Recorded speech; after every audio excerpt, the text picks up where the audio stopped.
Hi, this is Dr. Anita, and thank you for joining me again for a Diamond Moment.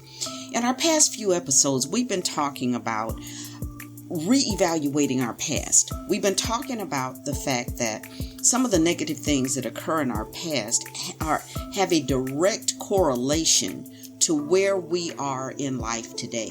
Sometimes it's because we have not evaluated those circumstances as mature adults. We're still looking at a particular experience in life as the vulnerable person that we were at that time. I want us to also hone in on the idea that every experience that we've had since that limiting experience occurred has given us more and more information, more and more power if we allow ourselves to utilize that power. So I want us to continue moving forward. The last time we talked about a person maybe that had been molested. Okay. And this time I want us to look at some different experiences in life. Maybe it was an interaction with someone that you felt was very negative. And because you felt it was negative, you never interacted with that person again.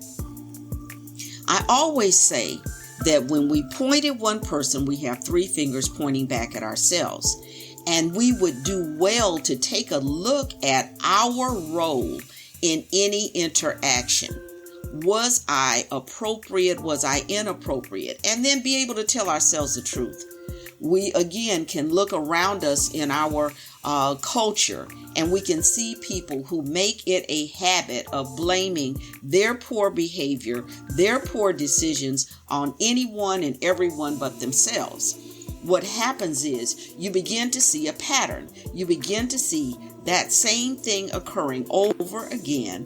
Why? Because they have never taken responsibility for their role. They've only been able to point at the other guy and never do anything with the three fingers that are pointing back at themselves. So we want to look at and honestly look at our role in any situation.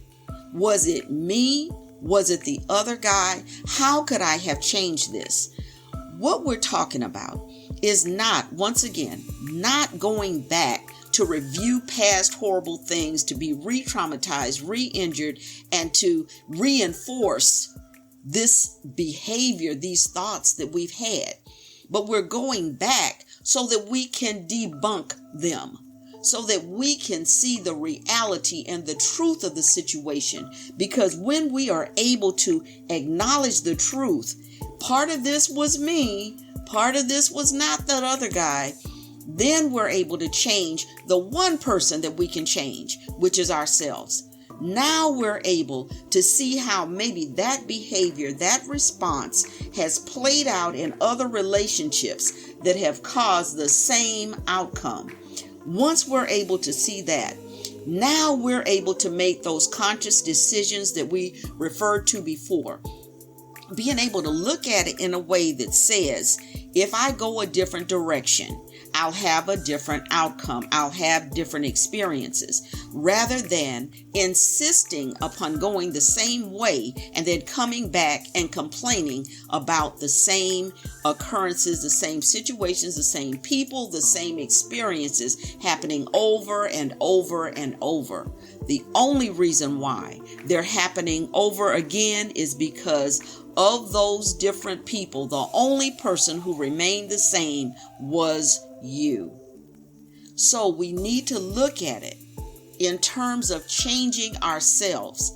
And once we're able to change ourselves, again, every experience that we have is an experience that can be utilized for its strength, for what it brought out, not for its limitations, its hindrances, and its hurt.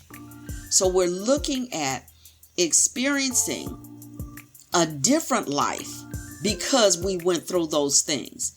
And that in itself is turning a negative into a diamond.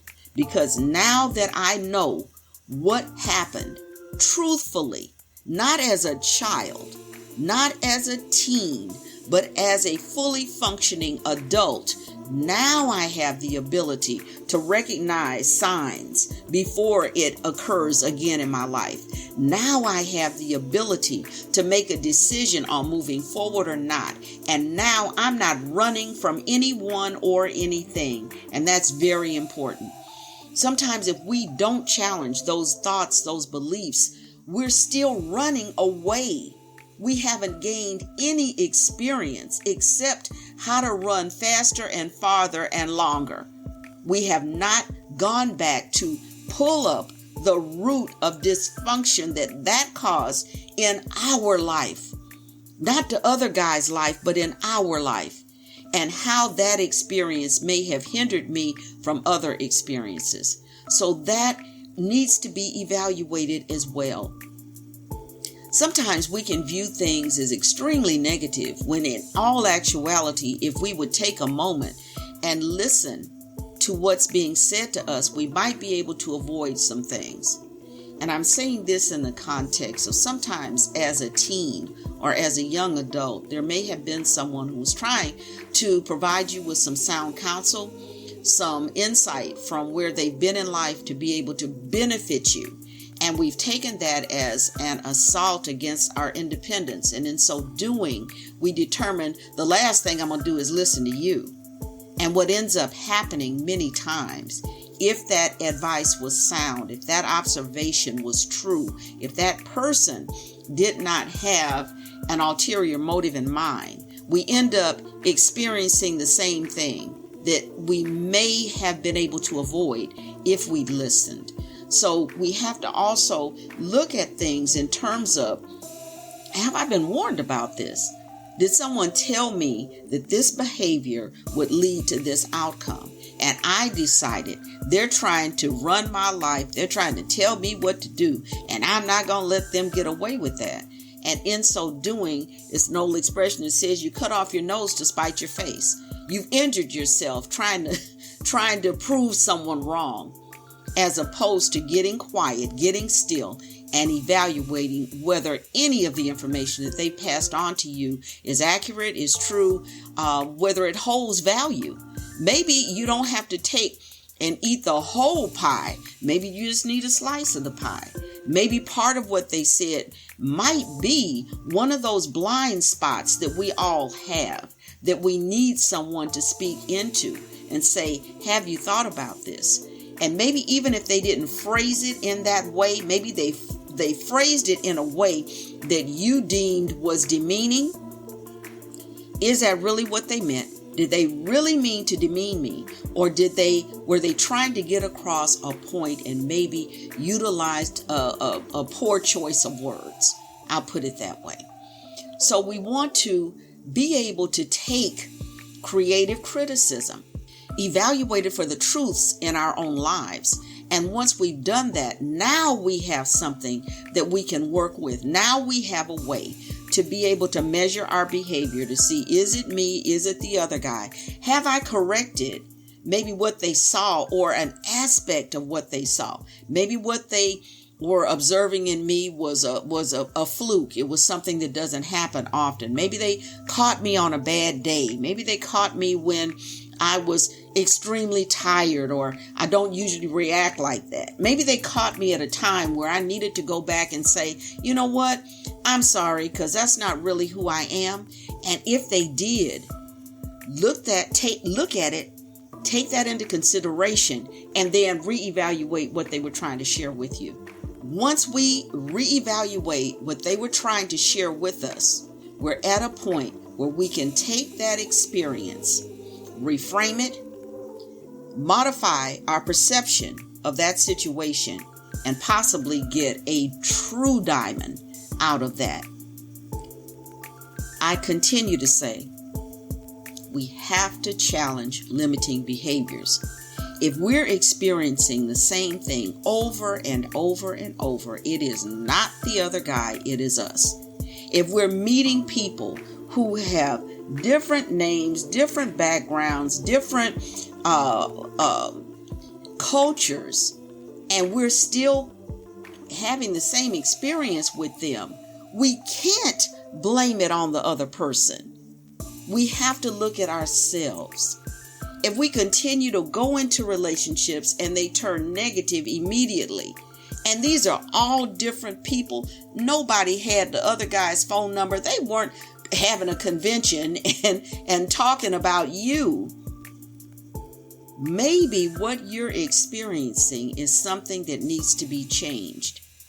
And maybe that's part of what's causing you to attract what you don't want instead of attracting what you do want. Maybe that is the area where, as we've been saying, where your vibration is so low until you're bringing into your life other low vibration relationships and then becoming upset. And instead of evaluating your role, your complicity in this situation, you put it all on the other guy. You're yet coming across the same situation. Let's take a minute so that we can get out of this spiral of negativity by not becoming negative, but evaluating how we thought, what we experienced, what's taking place, and move ourselves to where we want to be. Once we're able to clear up that negativity in our lives, now we're able to attract to ourselves what we want. Now we're able to be in a position to receive. But we have to do some personal work before we can. And that is my point. We have to look at ourselves before we throw the baby out with the bathwater. We have to be willing to admit to ourselves that maybe it was something that we did that was not convenient. Maybe it was something that we refused to correct that has continued to dump this same experience in our laps over and over and over. And maybe we're repeating the class because we never passed the test. Let's take a moment. You don't have to review your life forever. It's not supposed to be an exercise where you continue going over those experiences again and again and again and never move forward. And if you are, then you have not gotten the benefit of the lesson. Because we're supposed to be able, or it is good to be able to go back, see the issues, correct the issues, incorporate the lesson, and then move forward. It should bring us to a different place because we're no longer doing what we've always done. Therefore, we should no longer have what we've always had. And again, it takes a conscious decision. It takes us realizing this is not a coincidence. This is something that I am perpetuating in my own life. And I need to look at the situation as an adult, determine what I will accept, what I won't accept, correct that situation, forgive the other person and myself, because you can only walk in the light that you have, and then move forward to having something different, something better, something new. Be willing and open to look at yourself in order to change where you are and to raise the vibration of where you are and to soothe the atmosphere of where you are. Thank you for listening, and join me next time as we redefine the previous steps of your process. Never forget, becoming is a process. A process has stages. One small change changes everything. So invest in yourself. Please visit my website at www.DrAnitaMc.com. That's DrAnitaMc.com for links and additional information. And please rate the podcast if you're enjoying it.